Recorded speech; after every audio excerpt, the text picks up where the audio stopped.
This clip is brought to you by SaveWithConrad.com.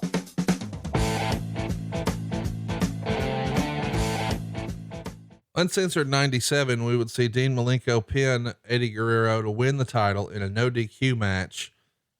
We should also mention that there's some interference from the cruiserweight champion, Six here. Malenko is going to use Six's camcorder and hit Guerrero in the back of the head with it. Somewhere during the course of the match, Eddie is injured and he's out for like 4.5 months. So it's got to be a pretty tough deal. Hey, you're here, you're getting a spot, you get a big title run, and then you're hurt and you're on the shelf for 4.5 months, but injuries happen. But since the match with DDP, where all of the NWO interfered, the fans had started to boo Eddie a little more and more. So when he comes back from injury, he's a full-blown heel. And this is really where our legendary Eddie Guerrero was born. The major moment happens on June 9th, 1997.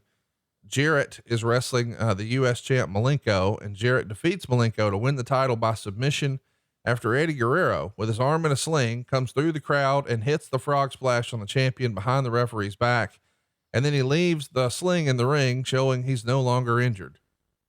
You saw Eddie as both a babyface and a heel. And I know that, you know, when he becomes world champion, you know, him as a babyface goes to a whole nother level, but I actually preferred Eddie as a heel. This WCW stuff he's about to do here, man, this was off the charts good stuff. And Eddie preferred being a heel. Eddie was much more comfortable as a heel, loved generating heat, and Eddie loved to, you know, play the heel in front of the camera and outside of the ring. Eddie was a natural heel, and I think just kind of gravitated to that much, much more. Fall Brawl 97, we see Eddie Guerrero pin the cruiserweight champion Chris Jericho with a frog splash to win the title. And then immediately he's working against Rey Mysterio. It's a real personal rivalry. Eddie's trying to unmask Rey Mysterio. They have an unbelievable match at Halloween Havoc 1997.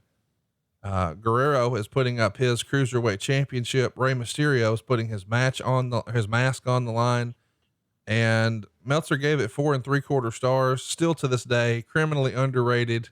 This is blow the damn doors off. Did you see this Halloween Havoc 97 match when it happened? Is this the era where you would still go over to Fink's house and watch pay-per-views, or is that not really the case by 97? Yeah, I have no idea. I know I've probably seen the match before, but not enough to say, okay, hey, I remember that specific match. Meltzer went out of his way to say, this is the best WCW match in more than 6 years. Now you're making me think it wasn't that good of a match. Well, watch it, dude. I'm telling you, if there's a non-wrestling fan in your life, or if you want to celebrate the memory of Eddie Guerrero and introduce him to a younger fan or someone who is maybe not even a wrestling fan, I think you could show them this Halloween Havoc 97 match, and they're going to be an Eddie Guerrero fan and a Rey Mysterio fan. We should talk about him winning the title back on Nitro from Memphis, on November 10th. And that sets up another match, again, with the two, Rey Mysterio and Eddie Guerrero. Maybe not as spectacular as the Halloween Havoc match, but still great stuff. He's going to enjoy a nice little run here, at Malenko with Starrcade 97. The next night, Ultimo Dragon. This is a talent rich roster here, and Eddie's able to impress every time he comes through the curtain. When did he start to be on your radar? We know that Jericho is going to come in and make a big splash, and all of the Radicals are going to get over, with WWF audiences when they come over in 2000. But when was Eddie like, all right, Vince, we gotta take a look at this guy? Man, I go all the way back to Los Gringos Locos and Eddie's partnership with Art Barr, because that was revolutionary at the time, and Eddie stood out all that time. So when Eddie went to WCW, personally, I was disappointed, because I was kind of hoping that you're always looking for stars to fit in a certain demographic. And to me, Eddie Guerrero was that mega star that fit for the Hispanic market. And it was also a case of as I've always said, if you pigeonhole someone, they will remain pigeonholed.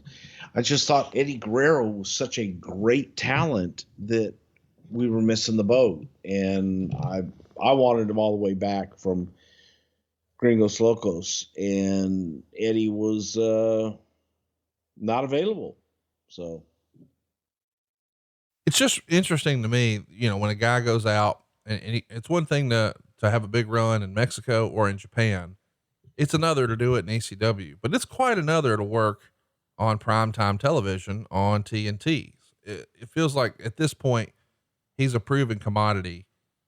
Hey, it's Conrad Thompson. Thanks for checking out the podcast here on YouTube.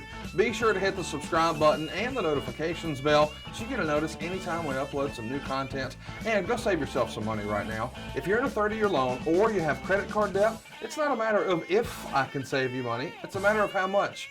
Find out right now for free at SaveWithConrad.com.